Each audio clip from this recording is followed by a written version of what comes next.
Okay, so the next tool that I'm going to be talking about is Google Sites. Google Sites is just endless what you can build with it curriculum-wise. So projects, ideas for the students. It's great for digital portfolios and WebQuest and design learning. It's really a great tool for all these things, but specifically for responsible decision making, I thought you could do create your own what would you do, and that's like what would you rather, what would you do in this scenario. So trying to make a decision based on a specific conflict. And in fact, Adobe Spark and Google Site could be used together in correlation with that, where the students create a presentation that accompanies their Google Site that gives them information about the process. The Google Site will talk about the problem and the scenario that they're in and their thought process of thinking that thing through. And then the Google or the Adobe Spark could be the thing that presents the information, the actual resolution of your findings through that Google Site, demonstrating you're looking into it. How am I weighing it, the pros and the cons? Why am I making a decision? Why is there even a decision to be made? So let's start talking about Google Sites and show you a little bit. There are some other series on the YouTube channel that's about Google Sites. I do like it. The newer version is definitely superior to the old one. And actually, when I first share my screen here, you're going to see exactly what I mean. So you have a couple options when going to Google Sites or trying to navigate to Google Sites. Now, depending on when you're watching this video, old Sites is going to go away. So this is old Sites, and we can tell because it's not really fancy and it doesn't have color, and it hasn't been maintained for a while. In fact, they've been spreading rumors about old Sites going away for about a year and a half now, maybe even 2 years.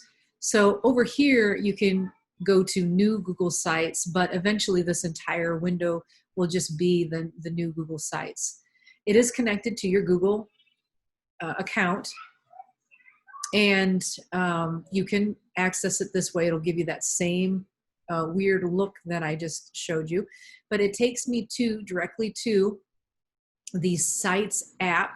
And you guys all know how I feel if you've been following my series. I usually don't go to this, but it shows all the sites that I've ever done, not in folders or anything like that, because if I go to my drive, this is where I create it. So if I'm going to create a brand new Google site, I would do it in the folder that I want it for. So YouTube channel practice, right there it is. And then I would create a brand new, up here, new, more, and then I would go to Google Sites down here. And then it'll just take me directly to the creation of a brand new one rather than me going to the app and selecting plus blank. And the best thing about me doing it through Google Drive is now it's organized in the folder that I wanted in, whereas if I would have done it here, I would have had to do a couple extra steps to place it where I want to place it.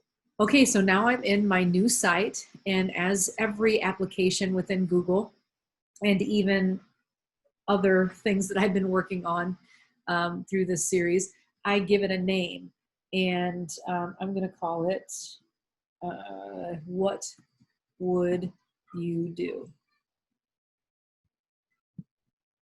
I could have done it in here as well.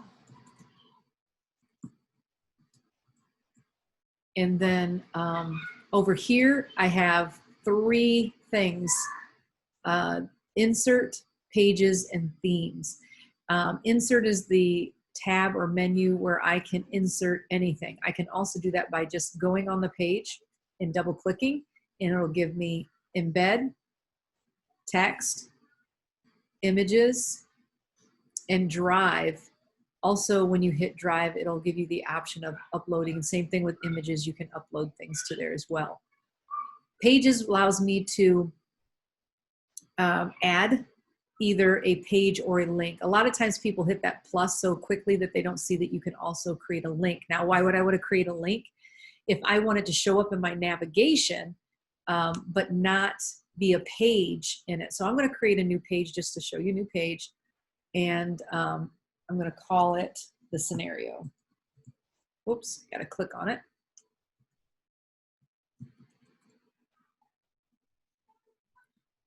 And I would make sure it's punctuated correctly and, you know, capitalization and all that kind of stuff if I have questions or exclamatory things. Now, as soon as I hover over my new page, I can go to the properties and give it a different name. And it kind of bothers me that I don't have that capital S on there, so I'm going to give it a capital S. And I could also create a sub page to that. And it used to be a restriction within new Google Sites that you could only do one sub page or a sub page within a sub page. So main page, sub page, and that was as far as you could go. And they've limited to nothing now, where I've gone as far as I've ever needed to go. And if you're going like 10 deep sub pages, then your organizational skills are really, really tight. So, or you have a lot of content that might need to be organized differently. I can also delete it. I like to hide from navigation. So if it's a program or a page that you don't need in there right now, from a professional standpoint, you can hide it from navigation. That way no one will see it unless it comes time to make that available to everyone. Duplicate page, duplicate in any of the tools that I use always saves time. So if I have something set up on one page and I want it to be the same thing throughout, I would just duplicate, duplicate, duplicate. I've also done that with Google Sites, where I create a Google site and duplicate that one to make another site that's similar to that, but it's going to be given to a different set of students or for a different kind of training. So yeah, but I'm going to go down here and I'm going to hover again and hit that new link. And what I would do is I would just add a URL in there. Okay. And the name is going to be NWOET. So now you can see it's in my navigation and it's a link, it's not a page. So a lot of times when people want me to help them edit their Google Sites, I have to see the pages and see if something's a page or a link, because that makes a difference on how you're going to edit it. And the last one over here is theme. And I can change it to purple. I can change it to Aristotle, diplomat, vision level. And it took me a while to figure this out, but I don't know why. You can change to a specific color, kind of like the eyedropper in the good old days, where you can click on a color here and you also can put in your hexadecimal numbers. And that's how I work for some projects when you need it to be specifically that color. Okay, so I'm gonna leave it that way down here, and then you can, the font style is limited as well, where you can go classic, modern, and so on. Okay. So those are the three main things that you need to know: insert, pages, themes. And I just love this tool so much, and I'm sorry that there's a couple series that has this in it, but it is kind of nice to be able to use a tool for so many different classroom projects, for specific professional means and links, and offering students resources and homework.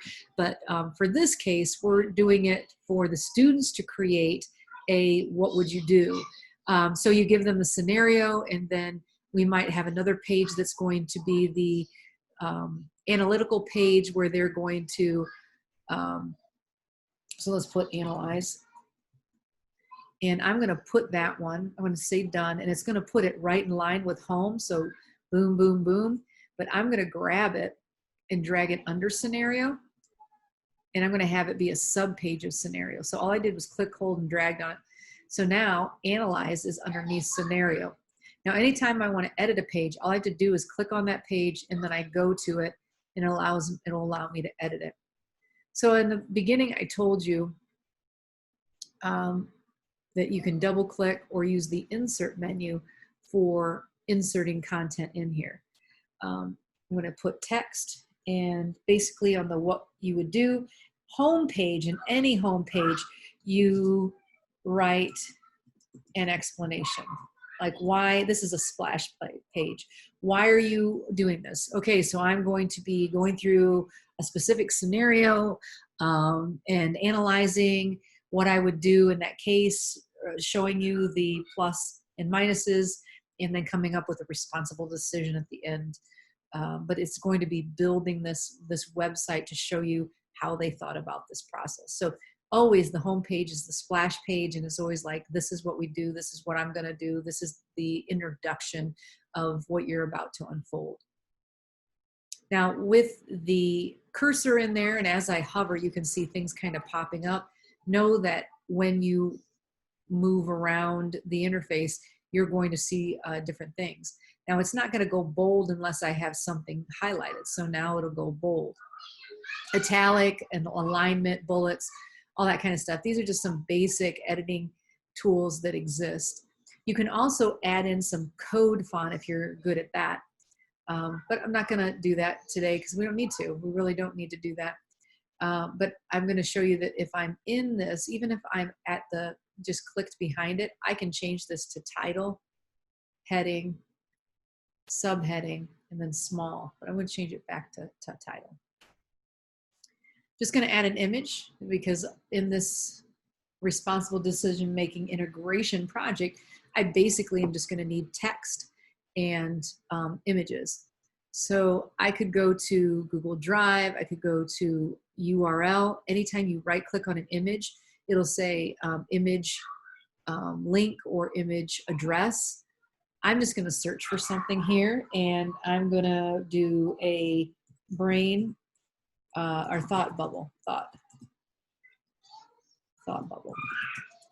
And I'm going to put, yeah, I'm going to do that. And maybe they're working in projects and they have to make a decision together. So that's even bigger. They're doing conflict resolution, and they're thinking together, putting their thoughts together and building this website to say, here's the scenario, here's the problem, and this is our thought process and how we're going to come to a decision.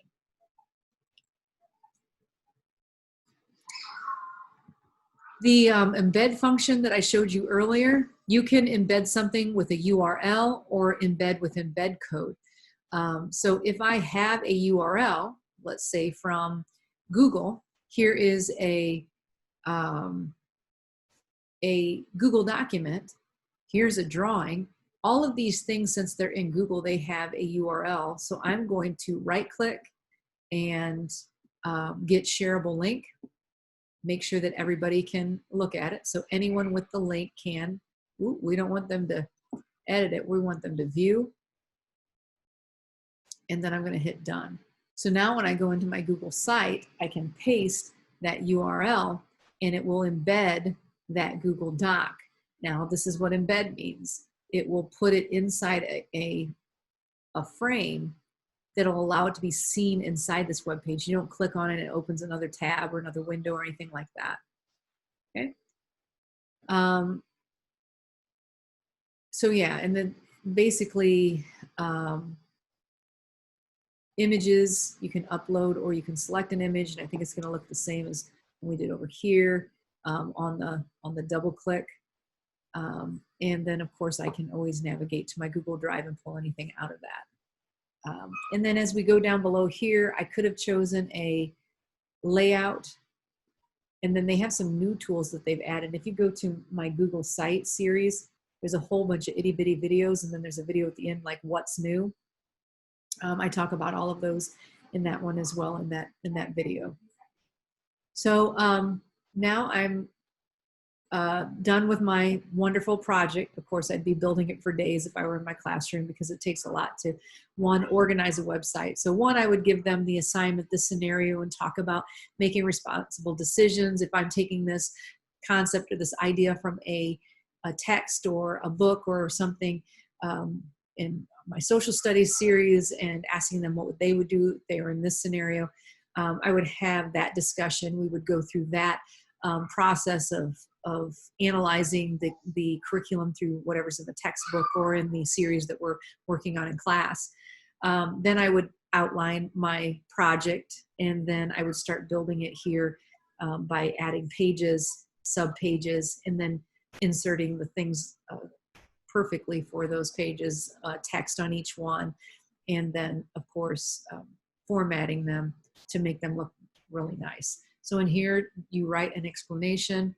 I'm going to change it to emphasis, and it'll give it a kind of a different color that hits that style or that color scheme. If I don't like something, I can delete it, I can duplicate it, and again, I can put some emphasis on this so that it gives it a little sweeter look to it. Now that I've been working in here and I have my pages done, I'm going to hit the preview button, which usually is an eyeball, so it kind of confuses me when I'm in Google Sites, but they have a device look. Now, the reason being is when I create a web site for something, I always have to consider devices, like what is it going to look like on a phone, what's it going to look like on a tablet, and then what's it going to look like on a large screen. So that's important to design your web page so it'll look good everywhere. Up here is where my navigation is going to be, so I can click on that. And then this is taking us to our outside link instead of a page. And when I'm all done looking at my wonderful website that I've built with text and pictures and an embed feature, I'm just going to hit the X. I'm done with that. And now I'm ready to publish. So it's good. As soon as you publish it, then it's going to be able to be seen by others. And who can view my site? Well, anyone. How can they search it? Request public search engines to not show your site if they Google it just right. And other places that I've made error on Google Sites is collaborating. Is when you collaborate it, you give it to people who you want to build it with you. So if I have students working on a group project, they will collaborate with each other. And then down here on the links, I can change how these links are going to be seen. Now right down here, publish site NWT, anyone in this group can find and open. I may want to change that because I usually want people outside of our domain to look at my site as well.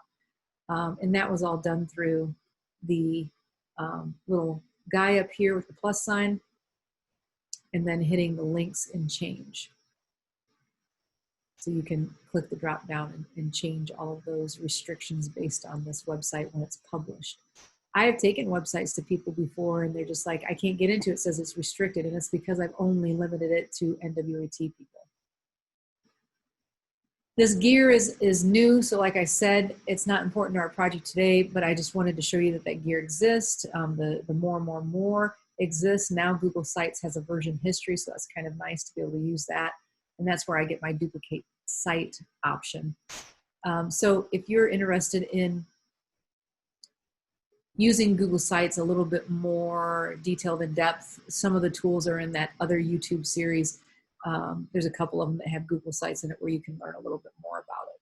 When I'm finished with my site, I would, after I publish it, there'll be a link that I can go to. This will be the link that it would be known as, because it's sites.google.com, and my organization is NWOET.org, and the name of the site is What Would You Do? So when I hit publish, that's going to be the URL that I will share with everybody.